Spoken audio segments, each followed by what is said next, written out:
Good day mga boss. Ayon nga sa isang balita, mayroon daw magaganap na trade bago pa man magsimula muli pabalik ang PBA. Dahil nga sa susunod na pagbabalik ng PBA ay ilang games na lang po ang natitira at syempre, ibig sabihin lang nun ay mayroon pong deadline sa mga trading block. Isa daw po sa mga posibleng mangyari na trade ay etong San Miguel Bearmen. Opo, naghahanap talaga itong San Miguel Bearmen ng isang streak shooter. Kung matatandaan po ninyo na ang kanilang player na si Marcio Lassiter, isa po sa pinakasikat na streak shooter.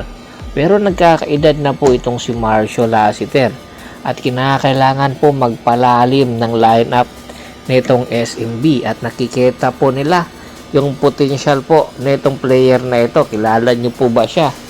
Siya po ay si Roosevelt Adams.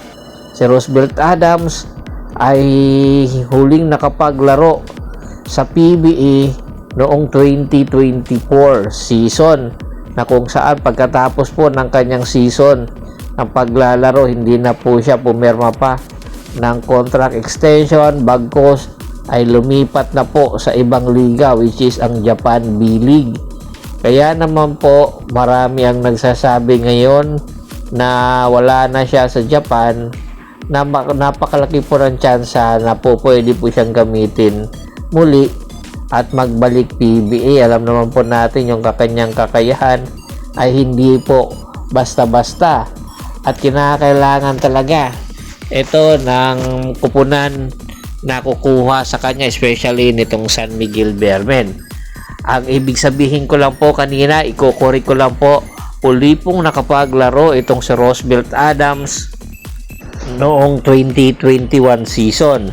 Pagkatapos po noong 2022 hanggang sa kasalukuyan ay naglalaro po ito sa Japan.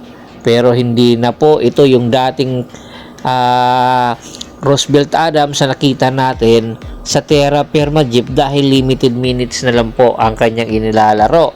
Kahit po limited minutes ang kanyang inilalaro sa Japan, ay napakalaking tulong pa rin po sa isang kupunan na kukuha sa kanya dito sa PBA, dahil mabibigyan po siya ng minuto at maiaangat niya muli ang kanyang kakayahan. Ang kanyang pong height ay 6'5", hindi po basta-basta ang height na ito, dahil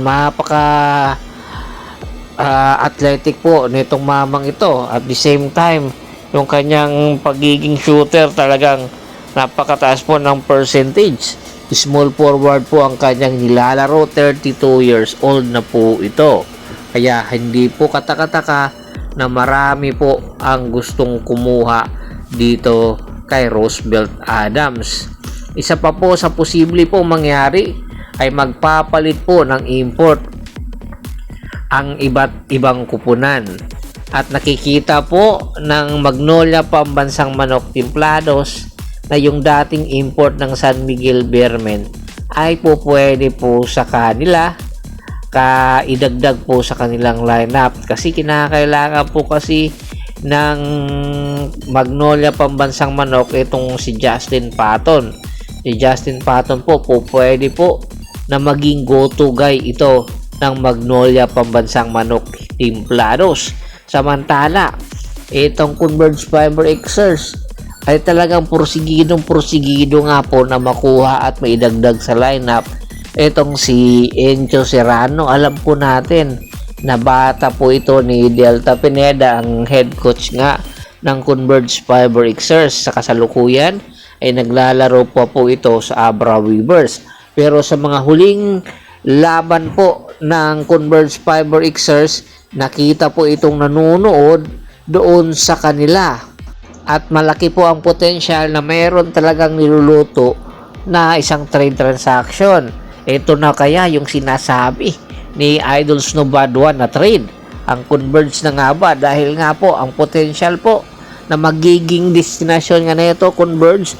So ibig sabihin lang nito, ang may-ari kasi ng rights nito ngayon kay Encho Serrano ay ang Phoenix. So kukuha po ang Phoenix ng player sa Converge para po maging kapalit ni Encho Serrano. At ayon nga sa mga kuliglig, isa po sa mga posibleng pakawalan na ay itong si Alex Stockton. Ang tanong na lang, patas ba kung si Alex Stockton ang ibibigay ng Converse para maging kapalit netong si Edjo Serrano na napakatagal na pong hindi naglalaro sa PBA.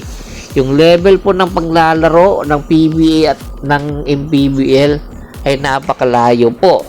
Pero hindi po ibig sabihin na malayo ay hindi na po competitive itong si Edjo Serrano. Alam po natin na yung Abra Webers isa po sa pinakamalakas na kupunan ngayon sa MPBL. Sa katunayan niya po, magre-represent po sila sa Asia Super League. So hindi po basta-basta itong kupunan na Abra Webers, at nangunguna po bilang scoring leader doon ay ito pong si Edjo Serrano.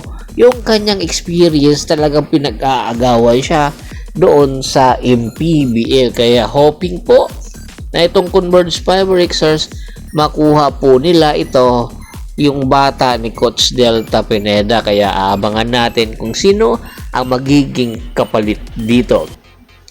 At bago pa man natin tapusin ang ating kwentuhan, shout out muna tayo sa ating mga solid na followers na lagi pong sumusuporta sa atin. Kay Sir Yornel Belches, Yunel Alicante, Richard Pabila, Aldrin Francisco, Marlon Mejorado, Ricky Lanza ng Ricky Rider TV ng Tansa Cavite, Julius Roche, Kagawad Kat sa Kinudukusin ng Hagonoy Bulacan, Domingo Ubuo, marami pong salamat.